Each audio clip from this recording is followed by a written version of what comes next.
तो से लऽ कऽ 80 तक के सफर सब पूरा दनादन रहल। अहाँ छी गरीबक बेटा, ठीक हम छी अमीर के बेटा, ठीक। दुनू आदमी एके उम्र छी, दलान पर दुनू आदमी बैठल छी, जहन केकरो पानि मंगबाक हेतै तऽ ककरा से मंगतै बुझलियै?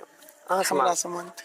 हर दर्द का मर्ज मालूम है मुझे, बस वक्त पे बताऊंगा कि किस दर्द का मर्ज क्या होता है।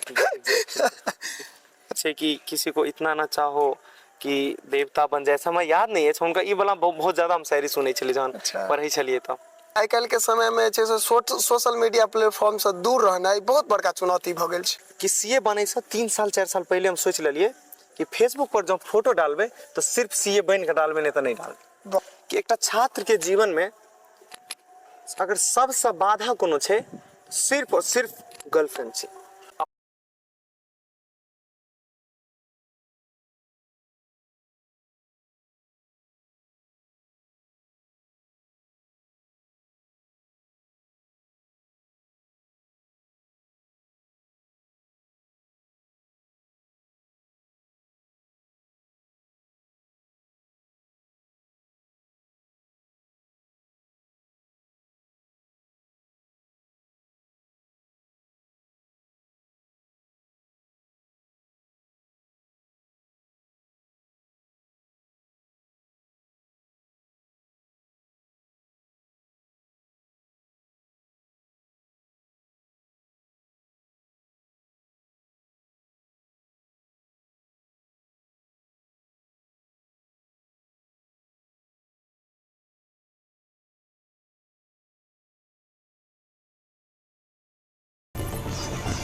एक कवि के कविता छले हैं जे युद्ध नहीं जिसके जीवन में वह भी बड़े अभागे होंगे, या तो प्रण को तोड़े होंगे या फिर रण से भागे होंगे।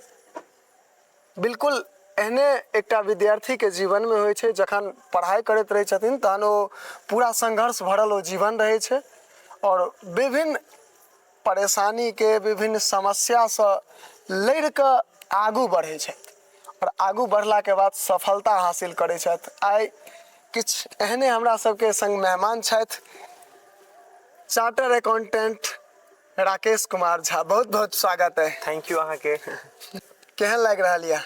हमरा तो बहुत नीक लग रहा है। सबसे पहले अहाँ के बहुत बहुत धन्यवाद जे अहाँ ई प्लेटफॉर्म देलौं जे आदमी अपन बात राखे छै। खैर ऐसा पहले हो जहन हम पढ़े छलौं तऽ अहाँ के कोनो वीडियो देखे छलौं जाहिमे अहाँ बहुत लोग के सक्सेस स्टोरी के देखेने छियै, ओहिसँ बहुत लोग प्रेरित होइ छथि और अहाँ के नामे छी जागू मैथिली, तऽ जगावे के काम अछि अहाँ के, से बहुत नीक लागे हमरा सबके।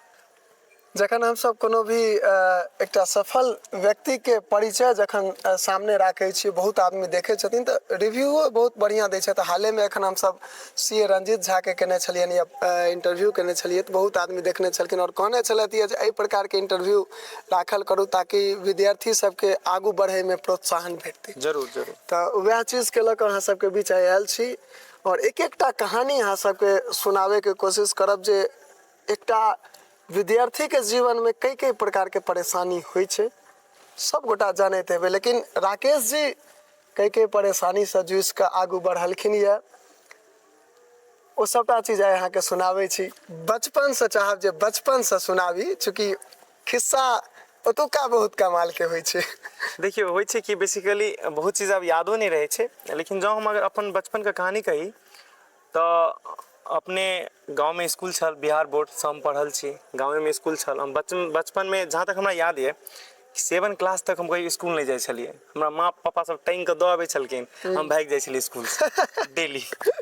तो कहे छलखिन ते तू बच्चा में बेकार छल, तू नहीं पढ़े छल। लेकिन 7 क्लास के बाद की भेले कि बगल में रमौली गाँव छै, ओतऽ एकटा मनोज सर छथिन, वो पढ़ाबै छथिन। तऽ हमरा ना ओतऽ आदमी सब कोचिंग लगा देलखिन, अपना घर के पापा सब कहलखिन जे ओतऽ कोचिंग पर बढ़िया टीचर छथिन।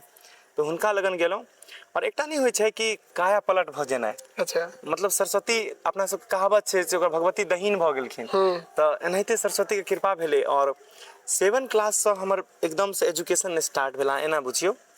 और ओइ के बाद सब दिन आगुए रहलौं सब चीज में। ओतऽ से लऽ कऽ 80 तक के सफर पूरा दनादन रहले। जी हम जरूर अहाँके हम धीरे धीरे कहब हम मार्क्स सब केना अप भेले सीए तक हम बढ़ते गेलहुँ, भगवती के एहन कृपा छलै और कहियो पीछा मुड़ि कऽ नहि देखलियै। स्कूल लाइफ में तो कहानी कम रहे छै, चूँकि बच्चा आदमी जे छै से छोट रहे छै, लेकिन कॉलेज लाइफ के जे छै से आदमी जीवन में कहियो नहीं बिसरै छै। आ वो कहानी जहन सुनै छै देखै छै आदमी, तहन ओकरा अपन वो कॉलेज के दिन याद पड़ि जाइ छै। कोन कॉलेज से अहाँ रहियै? देखियौ, हम 10th तक पढ़ाई अपन गाँव से केने छी, बुझलियै। हमर गाँव बेलौन भेल, अपन गाँवे से केने छी। एकर बाद 10th के बाद हम भागलपुर चलि गेलहुँ। ओतऽ हमर चाचा सब रहै छलखिन, हमर पप्पो किछु दिन भागलपुरमे छलखिन ओहि टाइममे, तऽ हम हुनके लगन गेलहुँ। भागलपुरमे रहिके ओतऽ हम मारवाड़ी कॉलेज, एकटा कॉलेज छै जे अपन दरभंगोमे कॉलेज है, ओहीमे पढ़ै छलहुँ। और भागलपुरके एगो बहुत विख्यात टीचर छथिन, डॉक्टर पंकज टंडन नाम छै, टंडन सर हुनका सब कहै छै। तऽ हुनके लगन हम कोचिंग पकड़लहुँ। कोचिंग पढ़ैत पढ़ैत की भेलै ना, 11th में पढ़लियै, 12th में पढ़लियै। 11th 12th करैत करैत ना, वो कहलखिन राकेश तुम सीए क्यों नहीं करते हो? हमरा ना सीए के बारेमे किछु पते नहि छलै। ई बात पता नहि अहाँ सबके भरोसा हैत कि नहि हैत, हमरा किछु नहि बुझल। लेकिन ओ ना सीए का फाउंडेशन लेवल का पढ़बै छलखिन। तऽ हमरा बार बार कहै छलखिन कि तुम सीए क्यों नहीं करते हो, सीए क्यों नहीं करते हो। तऽ ओतहिसँ हमरा सीए करैके प्रेरणा भेटल। रहल बात कॉलेज लाइफ का, तऽ देखियौ जे भी बच्चा केओ सीए करै छथि ओ बुझै छथिन कि हुनकर कॉलेज लाइफ होइते नहि छै किछु। अच्छा, कियाकि 12th के बाद आदमी जी जान लगा दै छै सीए में। ठीक। सीए में जाइके लेल दूटा रूट होइ छै, बुझलियै। एकटा होइ छै 12th करियौ, आ सीए का 3टा लेवल होइ छै। एक पहिलुक लेवल का नाम छै फाउंडेशन, दोसर के नाम छै इंटरमीडिएट, और तेसर के नाम छै फाइनल। तऽ की होइ छै, अहाँ 12th करियौ, ठीक। और 12th कऽ कऽ फाउंडेशन एग्जाम निकालियौ, आ सीधे सीए इंटर में एडमिशन होइ छै। ठीक। तऽ हम 12th रूट वाला छलहुँ। अच्छा। एकटा होइ छै कि अहाँ 12th के लिए ग्रेजुएशन करियौ, तऽ सीए का पहला लेवल जे छै ने फाउंडेशन, ओ नहीं दिए पड़ै छै। अच्छा। सीधे इंटर में एडमिशन होइ छै। अच्छा। तऽ हमर की छल जे 12th कऽ के आ सीधे हम फाउंडेशन केलहुँ, आ फाउंडेशन कऽ के दिल्ली चलि गेलहुँ। दिल्ली में पढ़ऽ लगलहुँ। कॉलेज में एडमिशन तऽ छलै, लेकिन बहुत हम कॉलेज नहि करै छलहुँ। बीच बीचमे जते रिक्वायरमेंट होइ छै ओते ले जाइ छलहुँ, फेर ओतऽसँ दिल्ली चलि जाइ छलहुँ। एना हमर एहिमे मानि लिअ भागलपुर में पिताजी सब लग में हुनके सबके इच्छा रहनि जे अहाँ ओतऽ जाकऽ पढ़ियै, या अहाँके नहीं, इच्छा रहै? हमर पर्सनल इच्छा रहा। देखियौ एजुकेशनल बैकग्राउंड की छै, गाँव घरमे रही हम, ओते पढ़ाई लिखाई पर हमरा ध्यान नहीं छलै 7वीं क्लास तक। बट एकटा चीज हम जरूर बुझि गेलियै। देखियौ एगो समाजमे की होइ छै, एगो अवधारणा बनल छै, अहाँ छी गरीबक बेटा, ठीक। आ हम छी अमीर के बेटा। ठीक। दुनू आदमी एके उम्र छै, दलान पर दुनू आदमी बैठल छी। जहन केकरो पानि मंगबाक हेतै तऽ ककरा से मंगतै बुझलियै? अहाँ से हमरा मांगतै। समान। ई अवधारणा छै। और समाज में दुइएटा लोक के इज्जत होइ छै, जिनका खूब पैसा छन और किछु नहीं छन, या जे खूब पढ़ल लिखल छथि। पैसा नहीं छन लेकिन पढ़ल लिखल छथि, या पैसो छनि या पढ़ल लिखल छथि। ई बात हमरा बच्चे में समझ में आबि गेल छलै। दलान पर जाइ छलियै, बौआ जो तो पानि लेने आ। हमरा से छोटो बच्चा छै, हमरा सन पैघो छै, हमरे सनक छै, हुनका कियो नहीं किछु कहै, हमरे कहै तू जो पानि लेने आ, सब किछु लेने आ। ई हमरा पता चलि गेल बचपने में कि देखियौ जँ हम गरीब छी, मानि लिअ हम एक मध्यम वर्ग परिवार से आबै छी, और समाज में अहाँके रिकॉग्निशन चाही, तऽ एकेटा रास्ता छै, ओ छै सिर्फ और सिर्फ एजुकेशन। ई हमरा बच्चे में पता चलि गेल। जहन हम 7वीं 8वीं क्लास में रहियै तऽ सबसे पूछिए, यौ भाईजी कोन पढ़ाई बढ़िया होइ छै, यौ भाईजी कम पैसा में कोन पढ़ाई होइ छै। सब कहथिन रौ तू लम्बा चौड़ा छ, तू आर्मी कर। हम खूब दौड़ै छलियै, लेकिन माँ पापा कहलखिन नहीं आर्मी में नहीं जो, किछु पढ़ाइए देखी बढ़िया। ताहि दुआरे हम भागलपुर चलि गेलहुँ। कहलियै आब गाँव से पहिले जाइ छी, और भागलपुर में जाकऽ ओतऽ हम पढ़ऽ लागल छलहुँ। कहे छै ना जे मान लिया हर दर्द का मर्ज मालूम है मुझे, बस वक्त पे बताऊंगा कि किस Yes. दर्द का मर्ज क्या होता है। Exactly. अच्छा, शेर शायरी के अहाँ के मान लिया शौकिया कि नहीं? देखियो हमरा ओते ज्यादा शौक नहीं है, लेकिन वसीर वद्र छथिन, अहाँ हुनकर नाम सुनैत हेबै। हम कोनो हुनकर शायरी सुनै छी, बेसी हमरा शौक नहीं अछि। और कहब किया नहीं शौक अछि, तऽ हमरा मौका नहीं मिलल बहुत ज्यादा।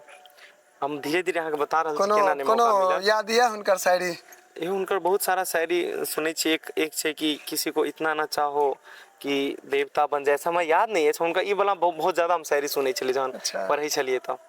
कॉलेज में खेल कूद तऽ आदमी जे छै से बहुत करे छै, लेकिन सुनै छियै हम सब जे सीए केनहार आदमी सिर्फ पढ़ाई पर फोकस करे छै, खेल धूप पर में एकदम कम ध्यान सही दै अहाँ छै। सुनै छी। सिर्फ हमरा से धीरे धीरे बातचीत कऽ के पता चलत कि हमरा सबके जीवन में सिर्फ पढ़ाइए छलै। अहाँ सही मानबै नहीं मानबै, हम फेसबुक चलेनाइ ठीक से स्टार्ट केलहुँ सीए बनला के बाद, इंस्टाग्राम अकाउंट खोललहुँ हँ सीए बनला के बाद। ई वो आदमी जरूर बुझे छथिन जे हमरा इंस्टाग्राम में छथिन। वाह। सीए बने से पहले तो हमरा इंस्टाग्राम अकाउंटे नहीं रहे। ई सब बुझे छथिन हमरा गांव में जे हमरा इंस्टाग्राम में छथिन, सबको पता छै ई बात। नहीं, आइ काल्हि ई एकटा ई बड़का चुनौती भऽ गेलै है ना, जे आइ काल्हि के समय में छै से सोशल मीडिया प्लेटफॉर्म से दूर रहनाइ बहुत बड़का चुनौती भऽ गेल छै। फेसबुक पर एखने सीए बनला के 4 दिन बाद कोनो पोस्ट केने छियै, ओहिमे एकटा चीज लिखल छै कि सीए बनै से 3 साल 4 साल पहले हम सोच लेलिए कि फेसबुक पर जब फोटो डालबै तो सिर्फ सीए बन के डालबै, नहीं तो नहीं डालबै। वाह, ई अपना अंदर एकटा प्राण लऽ लेने रहिए। सीए बनलहुँ और पहिलुक फोटो हम डाललहुँ फेसबुक पर, ओहिमे लिखने छियै, हम कैप्शन लिखल छै कि 3 ईयर बैक हमरा मन में एकटा थॉट आयल छलै कि सीए बनबै, फोटो हम फेसबुक पर तखने डालबै जखन हम सीए बनि जायब। एकोटा फोटो नहीं डाल, ई दुख तो सबके होइ छै। सही बात छै। ताहि दुआरे हम फेसबुक अनइंस्टॉल, इंस्टाग्राम छलै ही नहीं, सिर्फ टेलीग्राम चलबै छलहुँ। सीए बनि कऽ हम पहिलुक बेर फोटो डाललहुँ और हमर शौक रहै। हमरा व्हाट्सएप पर डीपी नहीं लागल रहे जाबे तक हम सीए नहीं बनलिए। इहो हमरा 2-3 साल पहले थॉट आयल कि ताबे तक हम डीपी नहीं लगेबै जाबे तक हम सीए नहीं बनि जायब। ई बात सबके बुझल छनि जे हमरा व्हाट्सएप में छै। सब हमरा कहबो करे कि तू डीपी किया नहीं लगबै छी, हम कहै छलिए कि नहीं हम लगाएब, ओनाहिते नहीं लगबै छी, बजरंगबली के फोटो लागल छलै। ई देखियो मन में की होइ छै, जहन अहाँ कोनो लंबा लक्ष्य के पीछा करै छियै ना, अहाँके छोट छोट चीज से प्रेरित हुआ पड़त। ठीक। नहीं तो एकटा होइ छै 100 मीटर के दौड़ और एकटा होइ छै अहाँके मैराथन। तो मैराथन में वो नहीं जीते छै जे बहुत स्पीड में दौड़े छै, लेकिन जे कंटिन्यूअसली धीरे धीरे दौड़े छै वएहटा जीते छै। आ कंटिन्यूअसली धीरे धीरे दौड़े के लेल मोटिवेशन तो चाहिए किछ। ई बचपन के याद आबि गेल, कछुआ खरगोश के कहानी। एग्जैक्टली। सीए सब ना बड़ लंबा सफर छै, बुझलिए। एकर नॉर्मल ड्यूरेशन अहाँके 5 साल बुझियो, अगर एको बेर अहाँ फेल नहीं भेल छी तऽ। अच्छा, आइ काल्हि जे छै से एकटा चीज हमसब देखै छियै जे हरेक युवा जे छै से मानि लिअ पढ़ाई के संग संग गर्लफ्रेंड बॉयफ्रेंड के चक्कर में जे छै से पढ़ि कऽ और बहुत रास अपन जीवन के बर्बाद कऽ लै छथिन। देखियो आब अहाँ तऽ एहन क्वेश्चन कऽ देलहुँ जे एहिसँ हमरा नहीं लागैए कि हमरा भगबाक चाही। अगर हमर व्यक्तिगत ओपिनियन छै और ई बात कोनो सब आदमी बुझै छथिन कि एकटा छात्र के जीवन में अगर सबसे बाधा कोनो छै, सिर्फ और सिर्फ गर्लफ्रेंड छै। एकरा कहब तऽ हम सीध कऽ के सेहो कहै छी, एकटा छात्र के जीवन में के सब रहै छै से कहू। हुनकर माता पिता रहै छनि, हुनकर समाज में किछु दोस्त होइ छै, दोस्त के सबसे बड़का भूमिका होइ छै। लेकिन एकटा हम आब अहाँ से क्वेश्चन पूछे छी, हम अहाँ के दोस्त छी ठीक। और कियो अहाँ के गर्लफ्रेंड छथि, अहाँ किनका से ज्यादा देर बात करबै? ऑब्वियसली हम गर्लफ्रेंड से बात करबै। ठीक। होइ छै कि ना, अपना सबके बिहार यूपी के आदमी सब ना इमोशनल होइ छै, बुझलिए। और एगो कहावत छै, जहन अहाँके दिल भारी भऽ जायत ना तऽ दिमाग काज नहीं करै छै। नहीं करै छै। और धीरे धीरे अहाँके पता चलत, आदमी की करै छै ना 2 साल 4 साल ओकरा से खूब बात केलक, सब किछु केलक, बाद में अहाँके पता चलत कि काज नहीं करबाक छलै। एहि दुआरे हमहूँ केने छी, हमरो पता है, लेकिन हम अध्यात्म से मतलब ज्यादा मानै छी। हम ना रिलीजन से पूजा पाठ हम बहुत केलहुँ, तऽ एहिसँ हमरा एकटा बेनिफिट की मिलल तऽ सही की गलत की ई सब हम तुरंत बुझि गेलिए। तऽ हमहूँ कनि दिन एहिमे जरूर छलहुँ, लेकिन रहलासँ हमरा एकटा चीज जरूर पता चलि गेल कि जँ अगर हम एकरा करै छी तऽ हमर लक्ष्य नहीं प्राप्ति होइए। दिल्ली में पढ़ैत रहिए और दिल्ली में की छै ना बहुत रंगीन दुनिया छै। ओतऽ 99 गो रास्ता छै अहाँके बिगड़ै के और एकेटा रास्ता छै सुधरै के, ओ अहाँ खुद छी। हम कोनो स्मोकिंग नहीं करै छी, हमरा कैमरा के आगे में बाजे में कोनो दिक्कत नहीं है। एहि दुआरे नहीं है कि कोनो सब दोस्त हमरा चिन्है छै, एकटा नशा नहीं है। हम चाय नहीं पीबै छी, घर में समाज में सब ई बात बुझै छै, हम चाय तक नहीं पीबै छी। चाय किया नहीं पीबै छी एकरो पीछा कहानी छै, हम अहाँके कहब एखन। तऽ हम ओतऽ हमर सबके दोस्त सब जहन पास होइ छलिए ना, सेलिब्रेशन होइ छलै, तऽ दोस्त सब कहे आब हम बिहार के छै तऽ हमर दोस्त कतऽ के हेतै, बिहारे के हेतै। बिहार यूपी नेपाल के दोस्त सब, नेपाल के लोग सब भी सीए बहुत करै छथिन। तो कहे कि तोरा पार्टी में हम तखने एबो जखन तू दारू देबही, तखने एबो। तब ठीक करू, दारू मंगैये। अब सब दोस्त आबि जाए, भोजपुर के हमर बहुत सारा दोस्त सब छै, तो अब आबि तऽ गेल, ओकरा बुझे जे नहीं पिए छै, कहे कि आब जाबे तू पीबही नहीं ताबे तो हम खेबो नहीं पार्टी में। जबरदस्ती बुझियो, हमरा 2 आदमी हाथ पैर पकड़ के पटक के मुंह में दारू दै छलै पी। तब की करते लोग, ओहि काल में 1-2 बूंद हमको ला, 1 चम्मच सब 1 चम्मच पी ले तहन तो सब खो। तऽ एहि टाइप के हम आदमी छी। मतलब हम ई मानै छी ना कि कोनो भी जे अहाँ लंबा लक्ष्य रखने छी, चाहे हम जेना हम सीए करै छलिए, पूरा गाँव के बुझल छै कि हम सीए करै छलिए, और गाँव में अहाँ एखन किनको से पुछियो जब हम सीए के स्टूडेंट रही तो किनको नहीं लागे कि सीए बनते, कियाकि हम सब जे परिवेश से आबै छियै लोक के नहीं लागे कि सब सीए बनते। और हाँ बट एकटा छै नीक आचरण, गाँव में अहाँके सब कहता कि ई लड़का, आब अहाँके सब कहता ई जरूर बनते, एकरा में छलै। तो गाँव का लोक सबसे हमरा ओते ज्यादा गुण देखला के बाद आदमी के छै से विचार में परिवर्तन आबि जाइ छै, प्रभावे नहीं पड़े छलै। केओ गाइरो दै छलै दबा दे, अहाँके नहीं बुझत ना। आइ अहाँ नीक आदमी छी, देखियो की कहै छै हीरा के पहचानै छै, जोहरिये टा पहचान सकैया। दोसर लग केओ ओतऽ अहाँ अपन अहाँके ज्ञान अछि तऽ ओतै देखाउ जतऽ के जरूरत छै। सही बात छै। हर विद्यार्थी के एकटा सवाल होइ छै जे आखिर सीए बने के लेल पढ़ाई की करऽ पड़तै और कतेक देर करऽ पड़तै। देखियो ई जो एहि क्वेश्चन का हम दू तरीके से अहाँके आंसर दिए चाहब कि की करऽ पड़तै और कतेक देर करऽ पड़तै। सीए का जे कैरिकुलम छै ना बहुत डिफाइन कैरिकुलम छै। डिफाइन मतलब कि अहाँके पता यऽ कि पढ़नाइ छै। एकटा हम एग्जाम्पल दिए चाहब, देखियो सीए का कथी पढ़ाई छै सब आदमी बुझे छै, एगो सामान्य भाषा में निचला स्तर से कहै छै अकाउंट का लाइन, लोग कहै छै ना अकाउंट का लाइन भेलै सीए का लाइन। और अकाउंट में की होइ छै, हम अहाँ सब आदमी अपना दैनिक चर्या में सामान खरीदै छियै, देखै छियै ना सेल होइ छै, परचेज होइ छै, डिस्काउंट होइ छै, सब अहाँ बुझै सबटा छियै। चीज होइ छै। एकरे विधिवत तरीका से लिखल रहे छै, ओकरे लिखनाइ अकाउंटिंग कहै छै। और वो ठीक से लिखल छै कि नहीं ओकरा ऑडिट कहल जाइ छै, बुझलियै। ऑडिट माने की भेलै, दोसर का कैल काज के अहाँ देखियौ। ठीक। अब ई पूरा डिफाइन छै, जेना अहाँ साइंस में छै, अब सूर्य का किरण केना एलै, एतऽ से केना गेलै, ओहिमे कते इनोवेशन के स्कोप छै, ओ अहाँके बुझै में कते टेक्निकल छै। कंपैरेटिवली कॉमर्स के देखियौ अहाँ, कॉमर्स में कोनो एहन टर्म नहीं छै जे अहाँ बुझबै नहीं। नहीं तो एकटा चीज सवाल भऽ जाइ छै ने, देखियो 10मा तक आदमी साइंस पढ़ने रहै छै, एक आर्ट्स में आबि जेतै इतिहास भूगोल नागरिक पढ़ने रहै छै, लेकिन 10मा के बाद जे आदमी कॉमर्स लै छै ओकरा तऽ शुरुए से सबटा चीज बदलि जाइ छै। Journal result trial balance sheet सबटा चीज एकटा नया सामने आबि जाइ छै। तऽ फिर ओकरा केना आदमी सामना करत। देखियो हम 10th सामान्य केने छी, 12th में जब हम कॉमर्स पढ़ऽ लगलियै ना तो हमरा बहुत रुचि लागल एहिमे। केना लागल से कहै छी, देखियो साइंस, अब अहाँ एतऽ हमरा क्वेश्चन कऽ सकै छलहुँ साइंस किया नहीं रखलियै।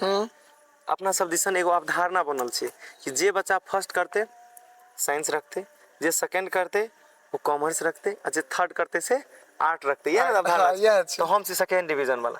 हमरा 10th में 50, हमरा गाँव में एकटा बहुत कहावत जे छै से परिचित छै जे बेटी बिगड़े तऽ बने नर्स, आ बेटा बिगड़े तऽ पढ़े कॉमर्स।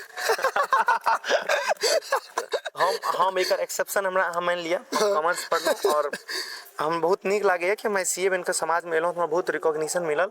और हम चाहतो छी कि बेहतर करी सीए बन के। एखन हम रुकलहुँ हँ नहि, हम एलएलबी सेहो करै छी।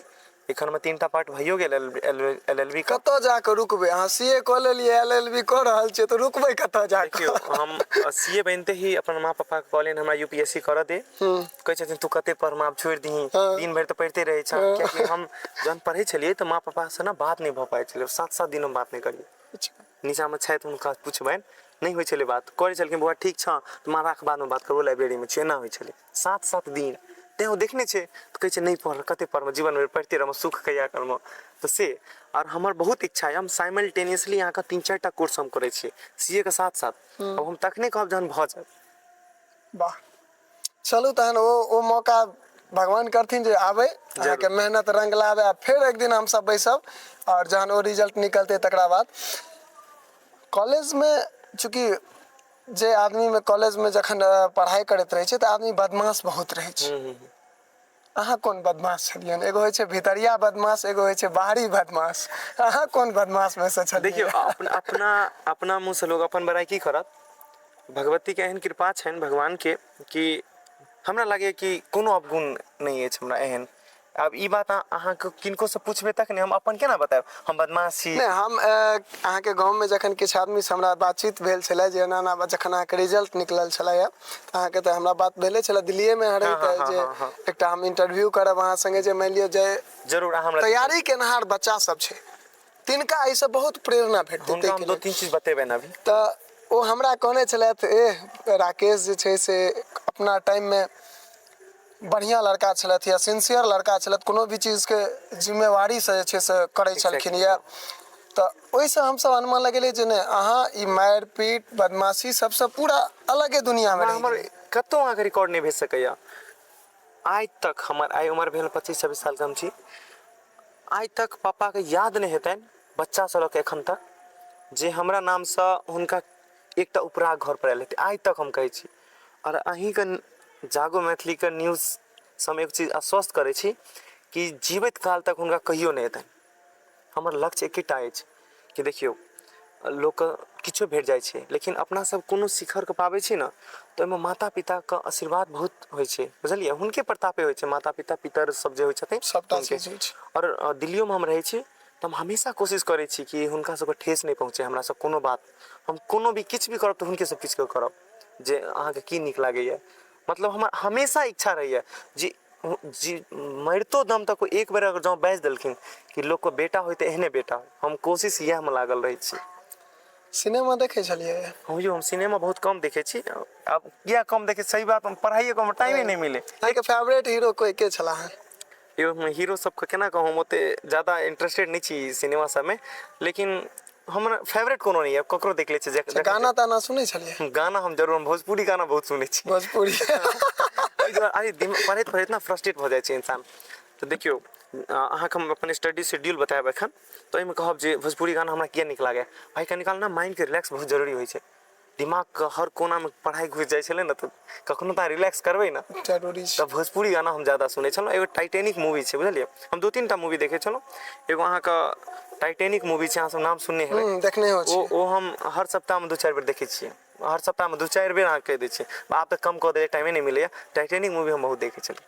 और एकटा विद्यार्थी संगे एहिना हम बातचीत केने रहियै, तऽ ओ हमरा कहने छले जे भोजपुरी गाना हमरा बड़ नीक लगिते यऽ, तऽ पुछलियै कोन गाना नीक लागैए, तो हमरा कहने छले पवन सिंह के एकटा गीत छै ना जे तारा राजा जी के दिलवा टूट जाई, ओ बड़ी नीक लागे छले। अहाँ के कोन गाना नीक लागे एखन छले? हम अपन यूट्यूब खोलब तऽ अहाँ देखबै, यूट्यूब जहन खोलै छियै ना तो अहाँ कोनो गाना अगर बार बार सुनबै तऽ सीरीज ऑफ सॉन्ग हाँ आबैत हाँ, वो पहले आबि रहत। जाए अहाँ की गाना ऊपरे में भेट ऊपरे जायत, में भेट जायत। ऊपर में भेट जायत अहाँके गाना बहुत। मतलब कोनो भोजपुरी के कोनो गाना एहन अहाँ बजबै हमरा नहीं आबैत हेतै, हम पक्का सुनब भोजपुरी के गाना। टैक्स सब में जे बदलाव भेलैया, एहि के लऽ कऽ बहुत आदमी जे छै से नहीं बुझै छथिन, बहुत आदमी बुझबो करै छथिन। चूँकि हम अहाँ ग्रामीण परिवेश से आबै छियै, गाँव घर से, ओहिठमा लगभग आदमी नहीं के बराबर बुझै छथिन। एकटा चीज हम सब देखे छियै जे एखन टैक्स लगातार आदमी के बढ़ऽ लगलै है। जेना आदमी फोन से रिचार्ज करते ते पर में टैक्स लागि रहल छै। एते दिन जे छै से मानि लिअ परचेज टैक्स रहे, आब जे छै से जीएसटी नाम के एगो सेहो आबि गेलै हन, जे हर एक चीज पर में लागि रहल छै। ई एकटा आम आदमी के जीवन में कई प्रकार के प्रभाव डालि रहल छै। देखियौ बिंग सीए हम कहै छी, हम कोनो भी राजनीतिक पार्टी से नहीं जुड़ल छी। ठीक। हमरा सबके रग रग नहीं में नहीं, हम राजनीति से नहीं दूर नहीं, एखन अपना सब हाँ अलग बात कर रहल आब हम छी, किछु बिल्कुल। कहब ताहिमे हाँ राजनीतिक पॉइंट ऑफ व्यू एतै तैं कहै छी। ठीक।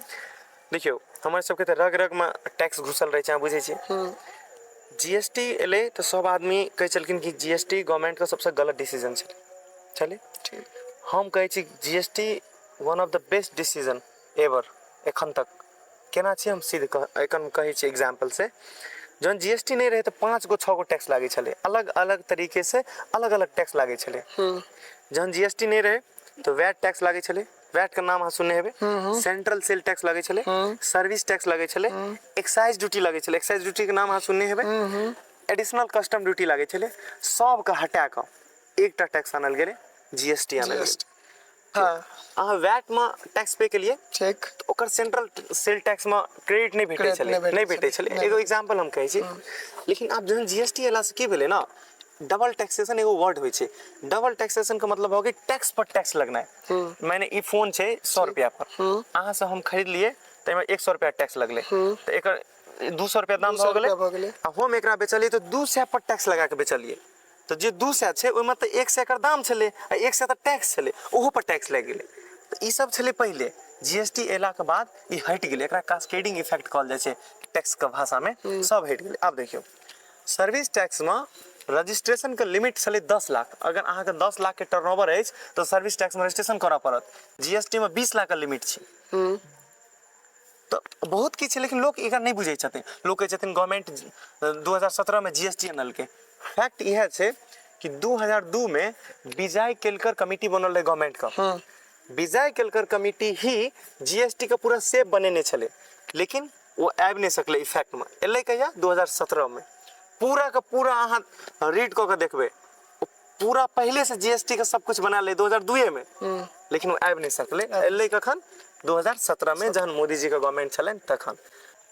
राजनीति संग अहाँके रुचि केहन रहल? देखियो हम जाबे तक पढ़लहुँ हम एकदम अहाँ बुझियो कि हमरा दुनिया सबसे बेसी मतलब नहीं रहे राजनीति में, के बनले नहीं बनले ओते नहीं, हम बस रिजल्ट से मतलब राखे छियै। हमरा बस चाहे रिजल्ट की भेलै हम ओतबीटा बुझै छियै। एखन आईपीएल मैच चलैए, हमरा एखन इहो नहि बुझलियै कोन टीम के मैच छियै, नहीं छियै, किछु नहीं। जब हम सीए बनि गेल छी तैयो एखन जेना पीठ पर में विधानसभा के चुनाव छै बिहार में, हम बिहार से छी, एकटा वोट के अधिकारी तऽ हम छियै हे। तो ओहिठमा अगर देखल जाए जे नीतीश कुमार जी के कार्यकाल केहन रहलै? हाँ, अगर हमरा पूछे छी, देखियो बिहार में नीतीश कुमार के केकरा से कंपेयर कयल जेतै? लालू यादव से कयल जेतै ना। ठीक। तो लालू यादव से 100 गुना ज्यादा बढ़िया छलखिन नीतीश कुमार। आब नहीं छथि, आब हम हुनका नहीं समर्थन करै छी। आब नहीं छै? नहीं, आब नहीं छै। देखियो की होइ छै कि हर चीज का ना एकटा समय होइ छै, अवधि होइ छै, बुझलियै? अवधि के बाद हर चीज में परिवर्तन संसार का नियम छै, अहाँ बुझै छियै बात। बिल्कुल। आब नया नया चेहरा सेहो एलखिन। आप प्रशांत किशोर के नाम सुनने हेबनि, वो लागल छथिन, बहुत आदमी छथिन। तो हमरा जब सच पूछी तो हम नहीं चाहे छी कि आब नीतीश कुमार बने। प्रशांत किशोर जी के अहाँ चर्चा के लिए तो हमरा याद पड़ि गेल, ओ पद यात्रा करै छलखिन ये एखन हाले में, सब गांव से घूमल छलखिन ये, तो हुनका संग हमरा से बातचीत भेल रहा, ऑफ कैमरा बात भेल रहा। लेकिन हुनकर जे कि किछु पॉइंट ऑफ व्यू छै ना, से हर इंसान के दिल जीत ले छै। देखियो बहुत पढ़ल लिखल छथिन, हुनका अहाँ देखे छियै साधारण आदमी, बट वो साधारण छथिन नहीं, अहाँ साधारण का नहीं बुझियो। और खैर हमरा राजनीति से ओते इंटरेस्ट नहीं अछि, हम सिर्फ पढ़ाइए बुझै छी, ओहिसँ बेसी हम नहीं किछु बुझै छियै, बुझलियै? एकटा होइ छै आदमी जखन कामयाब भऽ जाइ छै तकरा बाद गांव से शहर के तरफ निकलै छै, और एकटा होइ छै जे आदमी शहर में रह के कामयाब भेल और तकरा बाद गांव के विकास करे के लेल। ये दुनू के की कोन नजरिया से? हम सेकंड वाला छी। अच्छा, अहूँ गांव के तरफ? एग्जैक्टली। अरे केहन बात, ई माटि छियै, एकरा बिसरि जेबै? हम एलहुँ हम बाहरो में रहै छी, तो अहाँ गाँव से पुछबै ने, गाँव में की होइ छै ना, सामूहिक कार्य होइ छै। सामूहिक कार्य में रिलीजियस एक्टिविटीज होइ छै मंदिर पर। हम बाहरो में रहब तो ओतबी एक्टिवली पार्टिसिपेट रहै छियै। एखन नवाह होइ छलनि, गाँव में छी हम हमर आवाज से बुझलियो अहाँ, हम एक्टिवली पार्टिसिपेट छी। तो हम हमेशा चाहे छी, देखियो की होइ छै, हम सब जहन बच्चा रहिए ना, तो हमरा गाँव में 2टा इंजीनियर साहब छलखिन, बुझलिए? ओकरा देखला के बाद बहुत इंजीनियर बनलखिन, एकटा आर्मी बनले, कते आर्मी बनले। तो एजुकेशन और ये आगू बढ़े के ना एकटा अथी होइ छै, सूर चढ़ै छै। लोग ओकरा देखलक, रे वो आगू बढ़ले, केना बढ़ले, एना पढ़ के बनले, वो बनले, तो ओकरा देखला एक दो जरूर बनिए टा जाइ छै। तो हमहूँ सब देखलिए किछु आदमी के, और हम बच्चा के थीम अहाँके बतेबे केलहुँ। तो हमर माइंड सेट एकेटा छलै कि पढ़बै तो सबसे बड़का पढ़ाई करबै, आ नहीं तो नहीं पढ़। अब ई बात अहाँ मानू या नहीं मानू। जेना कहलिए पढ़ाई, मान लिया स्कूल प्रारंभिक शिक्षा जे छै से अहाँ गांव में रह के 10मा तक के, 10मा तक केने छी। तकरा बाद भागलपुर चलि गेलिए। 10मा में हमर मार्क्स अहाँ कहिए देलहुँ। आ भागलपुर चलि गेलिए, भागलपुर के बाद जे छै से सीए के तैयारी करे ला दिल्ली के तरफ चलि गेलिए। गांव के कोन एहन चीज या जे अहाँ के बहुत नीक लागैया? देखियो हमरा की लागे बुझलिए, एखनो गाँव में बहुत किछु छै जे एतेक बढ़िया छै जे अहाँके बाहर में नहीं भेटत।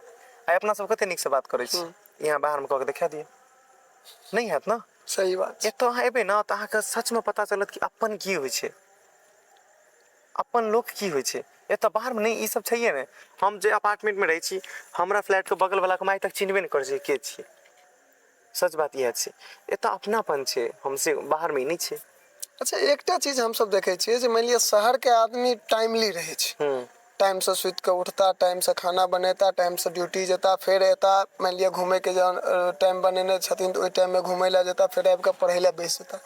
लेकिन गांव में वो टाइमिंग नहीं बन पाबै छै। नहीं होइते नहीं छै। आब हम अहाँ कहै छी ना, बिहार में हम सब इहो चीज देखने छी जे एक्स्ट्रा जेसीबी के खोदाई देखे के लेल आदमी 5-5 घंटा बैस जाय छै। की तो टाइम के प्रिपेयर केना हेतै? देखियो सबसे बड़का बात की छै बुझलिए, हम एखन गाँव एलहुँ हँ, तो हम प्रैक्टिस करै छी सीए बनला के बाद, नौकरी नहीं करै छी। तो की छै ना, ऑफिस में जहन सब आबै छथिन तो ऑफिस के व्हाट्सएप ग्रुप छै, सब लिखलक कि रिच ऑफिस सब लिखे छै। आ जहन रिच ऑफिस लिखे छै ना, तो हम गाँव जहिया से एलहुँ हम, आधा काज भोरे भऽ गेल छै गाँव में। तो हमारा पार्टनर जो अनदर पार्टनर छथिन सीए में, हुनका से बात हो चला तो हम कहलिए कि सर एक्चुअली क्या है गांव में, कि गांव में जब ऑफिस में सब पहुंचते आधा काम तो हो जाता है गांव में, क्योंकि दोपहरिया में तो किछु ही नहीं है गांव में काम। सही बात। और गांव में बाहर में टाइम टेबल अहाँ कहै छै ना, ओतऽ लोग लेट नाइट सुतै छै आ 10 बजे गांव में सब सुति रहै छै। तो अंतर एते छै और कोनो अंतर नहीं छै, तो लोग जल्दी उठे छै। कतेक एहन गाँव रहे छै जे 10 बजे गाँव से क्रॉस करबे तो अहाँके रास्ता पर केवल कुकुरटा भेटत। हाँ, एखनो भेटत, वास्तविकता छै। हाँ, हर गांव में लगभग गांव में अहाँ के ना भेटत। एक तरफ टाइम के बाद अगर पाई आदमी के जीवन में कते महत्व राखे छै, चूंकि गांव में पाई कम, संसाधन कम, रोजगार के व्यवस्था कम, सबटा चीज कम छै। आ तकर बाद एठमा से आदमी अगर मान लिया डेवलप करऽ चाहे तो डेवलप में पाई कतेक महत्व राखे छै। देखियो, हम इकोनॉमी के दृष्टिकोण से कहै छी, खैर हमर सबके पढ़ाई इएह छै, इकोनॉमी के दृष्टिकोण से हम कहै छी जतबे आइ काल्हि में सांस जरूरत छै जीवे के लिए, ओतबे पैसा जरूरत छै। अहाँ लगन दूटा पाई अछि ना, ई बात सब बुझै छथिन, तखने अहाँ दूटा लोग पूछत। ठीक। हम कहै छी अहाँके अपन रिलेटिव नहीं पूछत। हम जहन सीए करैत रहिए तो सबके पता छलन कि सीए करे छै। अपना रिलेटिव में एक आदमी को छोड़ के आइ तक क्यों नहीं पूछने हेता कि बौआ तोरा किछु के जरूरत छौ तो कही है। मुंह से लोग कहै छै क्यों नहीं कहै चल, एकटा हौसलो देनाइ होइ छै ना। बुझे छलखिन सीए नहीं बनते ते पाई कतऽ से देत हमरा, लोग नहीं बुझे छै। तो ना समाज में क्यों पूछनाहार रहे छै, पैसा बहुत जरूरत छै। बट हम एजुकेशन का पैसा से रिलेटेड कर रहल छी अहाँ का। करेंट एरा में आइ के दिन में अगर पूरा ब्रह्मांड में किछो सस्ता छै, सबसे सस्ता एजुकेशन छै। ई बात आब हम मानू या नहीं मानू, लोग कहै छै कि पढ़ाई में बड़ खर्चा लागे छै, ये हमर सबके गलती रहे, नहीं बुझल रहे तो हमसे दिल्ली में जाकर रह लगलिए, खूब पैसा लगले। लेकिन देखियो अहाँ ई बात बुझे छी, घर बैठल दिल्ली वाला पढ़ाई मिले छै, ओकरा यूज करायबाक चाही। ठीक। हम सब दिल्ली में रह के ऑनलाइन क्लास करिए, कहियो आइ तक क्लास नहीं गेलिए। सीए इंटरमीडिएट के बाद फाइनल के सबटा क्लास ऑनलाइन ले लिए, वो क्लास हम घरों में ल सकै छी, छै कि नहीं? बिल्कुल। लेकिन कैलिबर हेबाक चाहिए अंदर। अहाँ के अंदर अगर जो कैलिबर ये तो अहाँ बेलोन में बैठल बैठल अमेरिका के चीज एक्सेस करे छियै कि नहीं? सही आइ बात। अमेरिका में की न्यूज चलि रहल छै अहाँ देखे छियै कि नहीं? देखै छियै। अहिना एजुकेशन छै। कोनो हायर एजुकेशन का नाम अहाँ लियो जकर क्लास अहाँ के गांव में नहीं भेटत, हमरा कह दिया। मतलब सोच बात ई भ गेलै जे एकटा ई फोन ओ चीज छियै जे आदमी अगर सही इस्तेमाल करऽ चाहे छै तो जमीन से आसमान तक जा सकैया, और जब गलत करऽ चाहते तो आसमान से धराम से नीचे आबि सकै। अरे भाई हम कहै छी, हमर सबके दोस्त बहुत छथिन। हम 3टा दोस्त फ्लैट में रहे छियै, शुभम, मनीष, हम। भगवती के एहन कृपा छनि कि तीनों में केओ किछु नशा नहीं करे छै, चाइयो तक नहीं पीबे छै तीनों। तो ओइसे की भेलै ने, तीनों आदमी के एक मति छलै, तो नहीं केओ पीबे, खाली पढ़ै छलै। और कते हम सब एहन दोस्त के देखने छियै जे गर्लफ्रेंड के चक्कर में, पीबे सब के चक्कर में एकदम ब्रिलियंट स्टूडेंट, 700 बैच रहे छलै हमर सबके क्लास में, सीए इंटर में आगि रहे और फाइनल आबैत आबैत किछु नहीं केलकै, एहि सब के चक्कर में। फोन, गर्लफ्रेंड, इधर उधर, ओकरा हम सब देखिए ना तो ओकर लाइफ बहुत नीक लागल, गर्लफ्रेंड लऽ घूमै छलै। मतलब तहन तो ई एकटा जे थ्योरी हम सुनैत एलियै, हर सक्सेस आदमी के पीछे एक औरत का हाथ होता है, तो ओठमा तो बिगाड़ैयो में औरते का हाथ होता है। हम कहै छी ना, देखियो एगो इंसान के बिगड़े के पीछे 50 गो हाथ रहे छै, बुझलियै? बजनाइ पता नहीं नीक बात भेलै कि नहीं भेलै। और ओइमे एकटा बात छै कि हम लड़की का नहीं दोष देब। जँ अहाँ अपने ठीक छी ना तो अहाँके केओ नहीं हिला सकैया। अगर अहाँ के अंदर का इच्छा शक्ति मजबूत है, जकरा विल पावर कहै छै, अहाँके केओ नहीं हिला सकैया, गारंटी से कहै छै। केहनो लड़की अहाँके नहीं हिला सकै छै। हम सब बहुत ज़्यादा दोस्त, हमर गर्ल्स में दोस्त नहीं अछि, एकेटा लड़की से हम सब दिन से बात केलिए, बाद में पढ़ाई लिखाई के चक्कर में वो छूट गेला, कियाकि देखियो या तो पढ़ियो या हुनका टाइम दियो। ठीक। आब की होइ छलै ना, हम स्टडी के टाइम कहब तऽ अहाँके भऽ सकै विश्वास नहीं हुए। 6 बजे के लाइब्रेरी छै हमर सबके, एग्जैक्ट 6 बजे सुबह में लाइब्रेरी घुसे छलिए। ठीक। 1 बजे दिन में जाइ छलिए फ्लैट पर, ओतऽ मेड रखने छै, खाना बनबै छलखिन, वएह खाना खाइ छै, फिर तुरंत आबै छलिए लाइब्रेरी। फिर 10 बजे रात तक कंटिन्यू पढ़ै छलिए, एकदम से कंटिन्यू नहीं, बीच में 1-2 घंटा उठ जाइए, कनी टहल वहलिए, मतलब होइ छै ना शेड्यूल, पढ़ै छी बोर भऽ गेलहुँ, लेकिन कंटिन्यूअस प्रोसेस छलै। आ घर पर आबि कऽ सुतिए नहि, अहाँके 12-1 बजे रात तक लागल छी कंटिन्यू, बॉडी पेन करे बहुत दर्द करैत रहे, लेकिन छोड़िए नहीं पढ़ाई। सीए जे बच्चा सीए करे छथिन हुनका बुझल छै ऑडिट एकटा सब्जेक्ट होय छै सीए में, और अपना सबके दिसनका बच्चा सबके ऑडिट मारि दै छै ना बुझियो, कोनो आँखि से नोर गिरे, ई बात केओ विश्वास नहीं करते बुझे छी पढ़े में। और की होय छै ना, एते टा के किताब छै, एहि में से अहाँके 5 गो 6 गो क्वेश्चन पूछत, 6टा क्वेश्चन पूछे छै, ओहि में से 5टा बनेबाक रहै छै, किछ भी पूछ सकैया। और अहाँके हम पहले कहलहुँ कि कॉमर्स के पढ़ाई में सब किछ लिमिट छै, ओहिमे अपना तरफ से नहीं डालियो। नहीं डाल सकै अब देखियो जेना एग्जांपल से हम कहै छी ऑडिटिंग स्टैंडर्ड होय छै, अहाँ फॉर एग्जांपल कहै छी ऑडिटिंग स्टैंडर्ड होय छै 200 230, फॉर एग्जांपल कहै छी ऑडिटिंग स्टैंडर्ड के नाम छै ऑडिटिंग स्टैंडर्ड 230, ओहि में लिखल छै डॉक्यूमेंटेशन। डॉक्यूमेंटेशन के मतलब छै जहन अहाँ ऑडिट के लिए अहाँके अहूँ के पास हम सीए छियै आ हम किनको ऑडिट के लिए, अब क्यों हमरो देखते तो ओकरा पता चलबाक चाहिए कि हम ओकर ऑडिट के लिए तो हमरो लगन डॉक्यूमेंटेशन हेबाक चाहिए। तो ई चीज लिखल छै केना डॉक्यूमेंटेशन हेबाक चाहिए। ठीक। अब एग्जाम में क्वेश्चन एते कि बताइए आप किसी सेल का ऑडिट किए तो इसका डॉक्यूमेंटेशन कैसे हुआ, ये मैं एगो एग्जांपल दै छी, नॉर्मल एग्जांपल। ई बात किताब ऐसे 230 में बात लिखल छै, अहाँ अगर अपना मन से किछ लिखेबै तो सी इंस्टीट्यूट नंबर नहीं दै छै, जे चीज ओतऽ लिखल छै यह अहाँ को ओतऽ लिखऽ पड़त, पूरा सीए यह छै से बुझियो।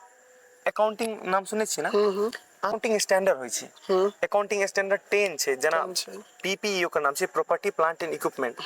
कोनो बिजनेस कोनो कंपनी छै और ओकरा लगन कोनो बिल्डिंग छै तो ओकरा बुक्स में केना लिखबै, ई एएस 10 में लिखल छै ई बात। अब हम अहाँ किया कहै छी बात सुनियो, एतऽ अहाँ अपन दिमाग एतेक लगेना या कि पूरा चीज के समझियो स्ट्रक्चर के केना छै, अगर एग्जाम में एले तो एज इट इज जाके ओकरा लिखियो ओतऽ जाके, बुझलिए। बहुत चीज सीए में वास्ट छै, मतलब एकर सिलेबस बहुत बड़ा छै, दिमाग में बहुत चीज अहाँ काटबऽ पड़त एके संगे। अकाउंटिंग स्टैंडर्ड छै तो एगो अकाउंटिंग स्टैंडर्ड नहीं छै, बहुत ज्यादा छै। ऑडिटिंग छै तो बहुत ज्यादा ऑडिटिंग स्टैंडर्ड छै। जीएसटी अहाँ के कम भारी बुझाइए, इनकम टैक्स कम भारी, एक एक सेक्शन सब सेक्शन सब किछ याद रखऽ पड़े छै। और एते चीज याद रखे के लेल अहाँके लागे 1 घंटा पढ़ला से भऽ जेतै, 2 घंटा पढ़ला से भऽ जाइ छै।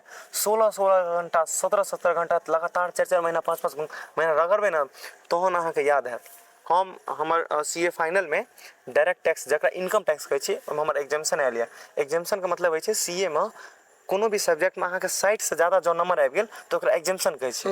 मान लिअ अहाँ फेल भऽ गेलियै सब सब्जेक्ट में आ कोनो सब्जेक्ट में 60 से ज्यादा नंबर आयल तो अगला बेर जहन एग्जाम देबै तो एग्जाम नहीं दिअ पड़ै छै ओहि पेपर का। ठीक। तो ओहिमे हमर नंबर आयल, हमर 60 63 नंबर आयल छै, ओ हम अहाँके किताब दऽ दै छियै हाथ में, अहाँ कोनो शब्द बजियौ हम अहाँके कहि देब कोन पेज पर लिखल छै। जेना बुक के 2 भाग होइ छै ना, तो अहाँ एहि ऊपर से किछो पढ़बै तो हम कहि देब जे अहाँके एहि पेज खोलबै एहि ऊपर में लिखल यऽ, एते बेर पढ़ऽ पड़ै छै। तो भाई मेहनत तो चाहिए ओहि लेवल। एकटा गांव में रह कर साधारण किसान के बेटा अगर चाहे सीए बने के गांव में रह कर तो की वो बन सकै छै? हमरा देखियो ना, अब हम दोसर लग के जाइ छी, हम नहीं अहाँ कहलिए ना जेना हम दिल्ली में रह के बनल अब अहाँ किछु गाँव में लिविंग कऽ कऽ, हाँ गांव में लिविंग कऽ कऽ, चूँकि ई चीज के लऽ कऽ बहुत आदमी के गार्जियनो के इच्छा रहे छै जे हमर धिया पुता हमरा लग में रह के तैयारी करे, आँखि के सोझा में रह के तैयारी करे। चूँकि आइ काल्हि देखते छियै जे बहुत रास क्राइम सेहो भऽ रहल छै और आदमी पढ़ाई के लेल तऽ जाइ छै बाहर, लेकिन ओहिठमा के गेला के बाद जे छै से कोनो थाहे पता नहीं की कऽ लै छै। कहलहुँ तऽ एखने नहीं कहलहुँ। अच्छा यूट्यूब से अहाँके क्वेश्चन छल जे गाँव में रह के बच्चा केना सीए के पढ़ाई करतै, तैयारी करते। हम कहै छी जे भी बच्चा सीए करे के सोचे छी अहाँ गलती से भी दिल्ली नहीं जाब जाबे तक सीए इंटर नहीं करब ताबे तक, कियाकि इंटर के बाद की होइ छै ना आर्टिकलशिप होइ छै, ट्रेनिंग होइ छै 2 साल के, एखन 2.5 साल के, सॉरी 2.5 साल का। तो ये अहाँ जते बढ़िया कंपनी से करबै ओते ज्यादा एक्सपोजर मिले छै बाद में। सीए इंटर का पढ़ाई अहाँ की करू गाँव से करू, ओकर बाद अहाँ चलि जाउ दिल्ली। ठीक। दिल्ली में आर्टिकलशिप करू, अर्निंग आवा लागे छै, मिनिमम 8-10 हजार कतौ दै छै, तऽ अहाँके लिविंग कॉस्ट भइए गेल, ठीक। अहाँके एक्सपोजरो भेट गेल। अब फाइनल का क्लास करैत रहू, फाइनल एग्जाम अहाँ दिल्ली से दियौ। कते बच्चा चयन करै छै। आब अहाँ कहबै गाँव में पढ़तै केना, देखियौ कियो भी बंदा जे सीए करऽ चाहे छै अहाँके सीएस और सीएमए बुझै छै, सीएस और सीएमए एकर तीनू ना एकदम कैरिकुलम मिलै छै तीनू के। ऑनलाइन क्लास लिया अब लोग एतुका लोग के ई नहीं बुझल हेतै कि केना ऑनलाइन क्लास लेल जाइ छै, तो 2-3टा क्लास के हम नाम लै छी जे सब चिन्है छै ओकरा। फिजिक्स वाला के नाम सुनै छियै? सब गोटा सुनने छथिन। फिजिक्स वाला सीए के क्लास सेहो दै छै, अहाँ ओकर अफोर्डेबल कॉस्ट रहै छै, सब बात बुझै छै, ओकर क्लास लिअ। मोबाइल में 2 GB नेट या 5 GB भराउ डेली का, ठीक। ओते तो एफर्ट करिए सकै छी। लेकिन हाँ अहाँ के खुद अंदर में हेबाक चाही कि हमरा डेली 8 घंटा घर पर पढ़नाइ छै, पढ़नाइ। लेकिन गाँव में किछु बाधा हमरा जे लागल। अब हम दरभंगा में रह के पढ़तियै ना, गाँव में भोज हेतै तऽ हम आबि जैतहुँ भोजो, माँ के आबि जो भोज छै, एगो बात कहै छी ठीक। तऽ कनि अहाँके डिस्ट्रैक्शन तऽ अब देखियौ बड़ा लक्ष्य के अहाँ पाछू करबै तऽ किछु चीज अहाँके बहुत छोड़ऽ पड़त। हम बहुत त्याग केने छी, हमरा पता अछि, तऽ ओ अहाँ नहि करबै तऽ हुनका ओ नहीं संभव नहीं छै। हमरा लगन दूटा ऑप्शन रहे, आइदर हम गर्लफ्रेंड या सीए फाइनल के एग्जाम। हम सीए फाइनल के एग्जाम चुनलियै, बुझलियै। आई सीए बनि गेलियै तऽ बहुत स्कोप छै, लेकिन कते लड़का छै जे वएह में लागल रहत। हमसब कते आदमी के चिन्है छियै जो बहुत ब्रिलियंट लगता, लेकिन ड्यू टू गर्लफ्रेंड आइ तक वो सीए फाइनल के इंटरो में नहीं निकललै। बस एहे समय लागल छै। ओ बहुत ब्रिलियंट, ओकरा से बात करबै तऽ अहाँके लागत यस फाड़ि देतै कोनो भी बच्चा के, लेकिन ओ गर्लफ्रेंड के चक्कर में नहीं बनलै। और एकटा चीज अहाँके देखियौ, अपना सबके एगो तथ्य अहाँके हम बताबै छी। Shri Ram college of commerce के नाम सुनने छियै? सुनने छियै। वर्ल्ड लेवल का इसको कॉलेज छै। छै। हम सब जाइ छी तऽ ओकरा संगे बैठल रहै छी। ओ बगल में बैठ के एग्जाम दैत रहे छै, हमहूँ बगल में बैठ के एग्जाम दैत रहे छी। केहन लेवल के टफ हेतै अहाँ सोचियौ। ओकरा कम्पीट करे के लेल हमरा सबके भाई जे बच्चा गाँव में रहि कऽ सब दिन देखलकै नॉर्मल वातावरण, कहियो इंग्लिश नहीं पढ़लकै, ओ जाकऽ Shri Ram college of commerce के बच्चा संगे बैठ के एग्जाम दै छै। सोचियौ अहाँ, ओकर सबके आईक्यू लेवल ओतऽ 99% वाला सब रहै छै, हम यहाँ 58% वाला गेलियै तऽ दिक्कत हेतै ना। बिल्कुल हेतै। ओकरा कम्पीट करे के लेल अहाँके बहुत मेहनत करऽ पड़त। अच्छा, एकटा चीज और रहै छै जे मानि लिअ गाँव में चूँकि अकाउंटिंग लाइन में अंग्रेजी शब्द के बहुत बेसी प्रयोग रहै छै। गाँव में अंग्रेजी ओहि प्रकार से संभव नहीं छै, तऽ ताहि कारण से आदमी कनि चूँकि जाहि प्रकार से सोसाइटी रहै छै, आदमी के प्रभावो ताहि प्रकार से बनैत जाइ छै। आब अहाँके हम सॉरी तऽ अहाँ अपना पर नहीं लेब, नहीं संभव नहीं छै, बात अहाँ हटा दियौ। ठीक। एतऽ ना सबसे पहले अगर हम आई एजुकेशन मिनिस्टर हम बनब नहीं कहियो ना, हमरा बनै के इच्छा होइए, बनब ना तऽ सबसे पहले हम 10th में इंग्लिश कंपलसरी करब। हम अहाँके कहै छी ठीक। 10th में हम सबसे पहले इंग्लिश कंपलसरी करब। एगो देखियौ एगो मानसिकता होइ छै बच्चा के, इंग्लिश के पढ़बे नहीं करै छै 10th तक, जरूरते नहीं छै। जरूरते नहीं छै। जहन अहाँ बच्चा पर थोपि देबै ना तो पढ़बे टा करतै। ठीक। जे तोरा पढ़बऽ पड़तौ, पास हुअ पड़तौ। इंग्लिश में पास भेलै फेल भेलै कोनो 10th में कोनो मतलबे नहीं छै। तऽ ओहिसे की होइ छै ना, अपना सबके बच्चा के बेसिक इंग्लिश बड़ा दिक्कत होइ छै, बहुत दिक्कत होइ छै। बिहार बोर्ड के बच्चा पढ़बे नहीं करै छै, जरूरते नहीं। आ जहन 12th में जाइ छै तऽ इंग्लिश जहन देखै छै तऽ हालत खराब भऽ जाइ छै। हालत खराब भऽ जाइ छै। और इंग्लिश बहुत बड़ा बाधा नहीं छै। अब किया नहीं छै हम अहाँके कहै छी, सीए का पहला लेवल हम हिंदी में निकालने छी। अच्छा। बुझलियै, सीए का सीए अहाँके हिंदी इंग्लिश दुनू में होइ छै, दुनू में होइ छै। बुझलियै। तो हम सीए का पहला लेवल हिंदी में निकालने छियै और दूसरा तीसरा इंग्लिश में निकालने छियै। दिल्ली गेलियै ना तो हम सोचिए के गेल रहियै, कफन बनिए के गेल छलियै। माँ हमरा जाइ छलै तऽ माँ कहलै देखी जँ हमरा बुते सीए नहीं भेलौ तऽ लोग तोरा सब कहतौ कि बेटाके भेजलकै पढ़ै लए नहीं भेलै, तू घबरैहाँ नहीं, बस हमरा पर विश्वास कर। दिल्ली गेलियै, 3 महीना हम क्लास में बैठलियै, 700 बच्चा के बीच में कहियो देखने नहीं। हमरा बुझेबे नहीं करै की पढ़बै छी से, लेकिन ओही अकॉर्डिंग हम लगलहुँ मेहनत स्टार्ट केनाइ। और बाद में जहन टेस्ट भेलै ना, हर सब्जेक्ट के टेस्ट होइ तऽ लॉ एकटा सब्जेक्ट होइ छै, लॉ में खाली इंग्लिशे लिखऽ पड़ै छै। अकाउंटिंग, कॉस्टिंग और टैक्स, एहिमे नंबर होइ छै, एहिमे कैलकुलेशन करऽ पड़ै छै। तऽ ई तीनों सब्जेक्ट में हम हमेशा टॉप 3 में आबै छलियै 700 बच्चा में। आ लॉ के एग्जाम होय तो हम सबसे नीचा में टॉप 3 में आबै छलियै। ई हमरा पता चलि गेल कि हमर वीकनेस एतऽ यऽ। हम बहुत मेहनत केलहुँ इंग्लिश पर और धीरे धीरे हो जाए। लाइफ के कोनो एहन मोमेंट जे अहाँके प्रेरित करैत हुए, या किछु एहन यादगार पल जे मानि लिअ कखनो अहाँके अचानक याद आबैत हुए तऽ मानि लिअ सोचैत जे वाह बस ओ हम दिन वएह की कहलहुँ छलै। बच्चा में अच्छा, बचपन हम देखिए ना कोनो रिकॉग्निशन नहीं मिलै छै। जँ अहाँ समाज में गरीब छी, अहाँके समाज में मिडिल क्लास के बच्चा छी तऽ अहाँके केओ वैल्यू नहीं देत, ई गारंटी से हम दै छी। और ओहिसँ अहाँके ऊपर उठबाके तऽ एकेटा रास्ता छै, सिर्फ एजुकेशन। दोस्त लाइफ में केहन भूमिका निभाबै छै? आइ हम सीए छी तऽ हमरा लाइफ में हम अहाँ कहै छी 50% हमर फैमिली के सहयोग है और 50% हमर फ्रेंड सबके सहयोग है। देखियौ बाहर में की होइ छै, जेना पढ़ैत रहबै ना तऽ इमीडिएटली अहाँके बहुत सारा खर्चा सब होइ छै, एके बेर 20,000 दिअ पड़त, 25,000 दिअ पड़त, 50,000 दिअ पड़त। तऽ ओहि काल में की भेल कि अहाँके नहीं आयत तऽ कोनो दोस्त के कहियौ। एहिमे हमर दोस्त सब एगो मुजफ्फरपुर के विक्रम जी छथिन, ओ हमर बहुत एहि समय हेल्प केने छथि कि अहाँके जखन पाइके जरूरत हुए कतबो हुए। आ हम सीए बनि गेलियै, दै छियै तऽ लेबो नहीं करै छथिन। एहिना होइ छै, दोस्त सब बहुत हेल्प केने यऽ।